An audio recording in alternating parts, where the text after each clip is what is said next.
Na ir panašu pirmojo pasaulio futbolo čempionato ketvirtfinalio dalyviai, jie tapo Urugvajaus rinktinė.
neišeinam kažkokias psichologinės duobės galvoje ir tai ruošiamės ir viskas, bet gaunam vėl tokius įvarčius, kur mums gulint iš mūsų baudos aikštelės įmuša įvartį, po to antrą kėlinį gal jau neblogai įdėjom ir momentų turėjom, dėja, kaip visada, čia nežinau,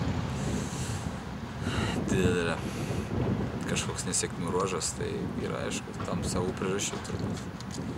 Aiškinsim, nežiūrėsim, kažką reikia daryti, kažkokiu imtis grįžtų permainų. Tai Europos lygos rungtynės gal pavyks atsigauti? Dabar nenorėčiau apie tai galvoti, tai aišku, dabar ilsėsimės porą trejetą dienų, tada bus aiškiau viskas ir tada galbūt apie tai pradėsim galvoti.